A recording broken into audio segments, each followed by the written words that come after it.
E aí, Nath, tudo bem com você? Eu tô ótimo. Aí, esse episódio 8 de Gotham foi bem tranquilo, né? Foi bem light, não trouxe grandes temas de discussões, não trouxe grandes polêmicas, muito menos questões importantíssimas. Trouxe algumas questões que são relevantes para a temporada, porque está sendo tratado ao longo dessa temporada, mas ainda assim não é aquele episódio que você diz, caraca, você precisa assistir esse episódio. Muito pelo contrário, se você fosse meio que indicar para alguém ver Gotham, você diria, ó, Pode pular o episódio 8, que não é tão importante assim, não. mas vamos lá, isso não significa que eu não vou fazer a review desse episódio, muito pelo contrário, ele continua sendo episódio dessa temporada, então isso significa que eu preciso fazer review desse episódio, então vamos lá. Como eu disse, esse é um episódio bem light, bem tranquilo, sem muito drama, mas às vezes, por causa disso, você pensa na real relevância, você começa a discutir na sua cabeça qual é a relevância desse episódio, se ele é realmente necessário. O episódio trata especificamente de 4 coisas, mas essas coisas não estão explícitas em tela. Algumas delas estão, mas tem algumas coisas que você precisa parar para pensar. Não precisa pensar tanto também, você só precisa manjar um pouco da série e pensar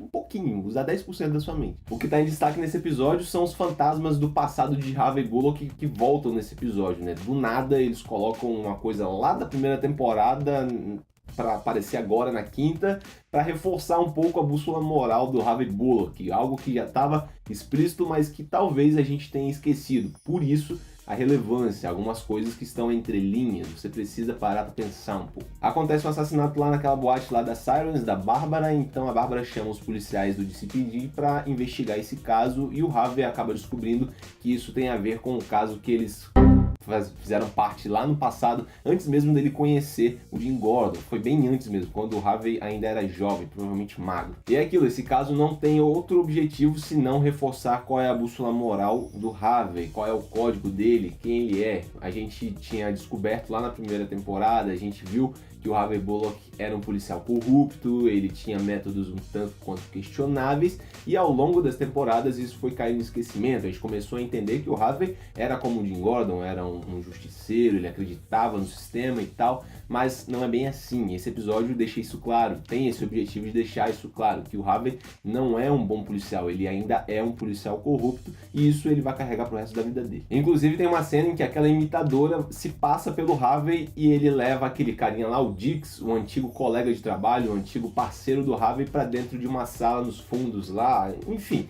Então nesse momento ali o Harvey, ou a imitadora que está se passando pelo Harvey, mata o Dix, e a gente se pergunta, caramba, será que o Harvey faria isso mesmo? E a resposta para essa pergunta é sim, ele faria isso. O Harvey com certeza faria isso. Você pode ter ficado surpreso caso você tenha começado a acompanhar a série lá por volta da terceira ou quarta temporada, mas quem acompanha a série desde o início não ficou nem um pouco surpreso com a atitude daquela imitadora que estava se passando pelo Harvey. O Harvey com certeza faria aquilo se fosse para limpar a barra dele. Já o Bruce e o Alfred estão investigando um caso no esgoto de Gotham, né? Tem um suposto monstro ali que está envolvido no desaparecimento de algumas pessoas, em especial do marido de uma mulher que foi fazer queixa disso lá no departamento de polícia. A mulher meio que implora pro Bruce, né, para tentar investigar isso, tentar desvendar qual é o mistério por trás disso, e ele faz isso, né? Ele é o protetor da cidade, é o protetor dos pobres e oprimidos, então o Bruce e o Alfred vão até o esgoto e tentam desvendar a história por trás disso tudo. E de novo, isso é irrelevante, esse caso todo, tudo isso que eles criaram nesse episódio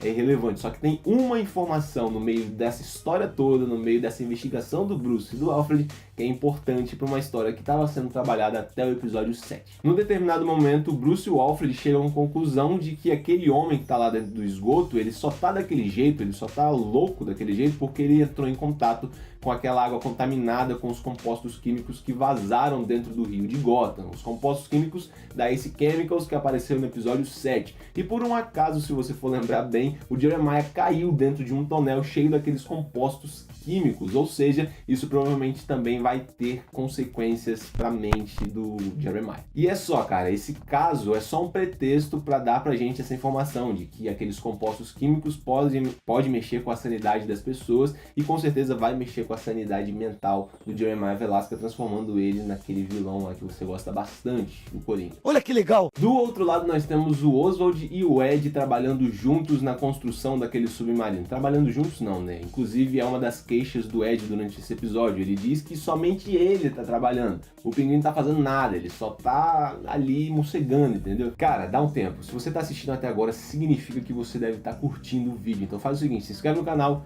e ativa o sininho, porque dessa forma você não vai perder nenhum dos vídeos que saírem daqui pra frente, e eu tenho certeza que você vai curtir os vídeos. Mas no meio disso tudo, o Ed e Oswald são interrompidos por uma visita realmente inesperada para eles, né? Porque a gente já sabia que ele ia aparecer nesse episódio. O Sr. Penn, aquele cara que tinha morrido lá, ele tinha sido assassinado, tinha tomado um tiro no peito, ele aparece nesse episódio e ele aparece um tanto quanto diferente. Tá, mas como é que o Penn tá vivo até agora, já que ele tinha sido dado como morto, ele tinha tomado um tiro no peito? Acontece que ele não morreu na realidade, né? Ele acordou no necrotério, ele se remendou lá, fez umas costuras naquele ferimento que ele tinha, do tiro que ele tinha tomado, e ele vai pra dentro de uma loja de bonecos, mágicos, e é lá que ele encontra o Scarface, aquele fantoche. É fantoche mesmo? Não, aquele ventríloco. Então, a partir daquele momento, o Sr. Penn e o ventríloco começam a construir um relacionamento de dominação. O ventríloco controla tudo aquilo que o Sr. Penn faz, e o Sr. Penn faz tudo aquilo que o ventríloco manda. E, inclusive, é o ventríloco que está por trás dessa missão do Sr. Penn na mansão do Oswald. Ele está lá para roubar as coisas do Oswald, para roubar o tesouro do Oswald e matar o pinguim. Por que ele quer matar o pinguim? Porque o Sr. Penn contou toda a história de dominação, toda a história de exploração do pinguim com ele pro ventríloco, e o ventríloco tomou as dores do Sr. Penn, já que o Sr. Penn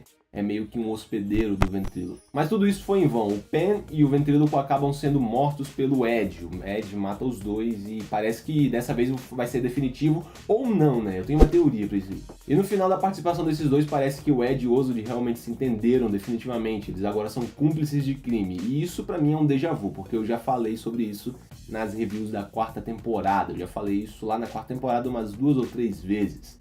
Então, se isso mudar, não fique surpreso. Mas realmente isso responde às imagens que vazaram lá, as imagens do pinguim e Oswald presos numa corda e tal. E eu acredito que aquela corda não é do departamento de polícia, porque o departamento de polícia jamais faria aquilo. Eu acredito que aquela cordinha lá é do Batman, mas isso aí a gente comenta em outra história. Outra coisa que é tratada nesse episódio é o relacionamento entre a Bárbara e o Jim Gordon e a possível mudança da Bárbara, já que ela tá grávida, né? A gente vê ali que a barriga dela já tá grande, ou seja, passaram-se alguns bons meses nessa uma semana entre um episódio e outro, mas eu acredito que a Bárbara vai começar a passar por um processo de transformação, por um processo de mudança, já que ela quer ser mãe, ela tá carregando um filho, não sabe se é menino ou menina, mas o fato é que ela vai ter um bebê, ela vai ter um filho ou uma filha. Então, por causa disso, a Bárbara pode passar por um processo de transformação, se tornando uma pessoa normal. É lógico que o passado dela não vai apagar de uma hora para outra, mas é possível que a partir de um momento específico, ela comece a agir como uma pessoa diferente, a deixar essa maldade de lado. Eu exijo! Esse episódio é meio nostálgico, né, cara? Tem um caso de polícia ali, um caso de assassinato, algo que nos remete muito à primeira temporada da série, que tinha muito essa coisa, essa pegada de casos policiais, assassinatos, roubos, homicídios, máfia. Então esse episódio nos lembra muito a primeira temporada, é algo realmente nostálgico. Outra coisa que estava em escassez há muito tempo era o foco pro Harvey Bullock, né? Que é um dos protagonistas, era um dos protagonistas desde a primeira temporada da série. Agora ele tá um pouquinho apagadinho, aliás, desde a 4ª temporada que ele tá meio apagadinho, mas a gente teve um episódio totalmente focado nele, trabalhando completamente a personalidade dele, o código moral dele, a bússola moral dele. Então esse episódio foi bem focado no Harvey, algo que a gente precisava realmente. O Harvey é um dos protagonistas da série, né, cara? É um dos melhores personagens, aliás, dessa série. E eu acredito que a produção da série falha muito em não dar o foco devido, não dar os holofotes devidos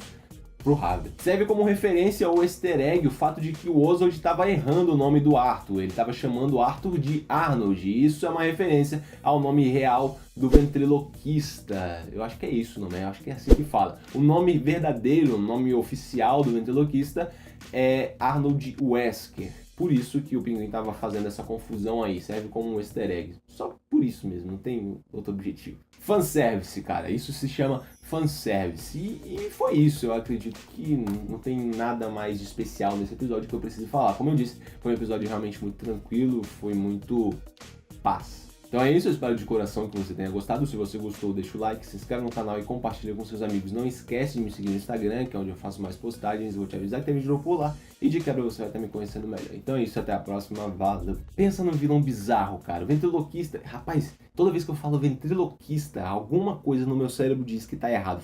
o meu cérebro apita um sinal assim, mano, você tá falando um bagulho errado. Não fala isso, não é ventriloquista, não fala isso. Porque o nome em inglês é ventriloquist, então eu acredito que seja ventriloquista. Então, toda vez que eu falo ventriloquista, alguma coisa no meu cérebro é como se fosse um sensor aranha para ortografia, para dicção. Ventriloquista tá errado, não é possível.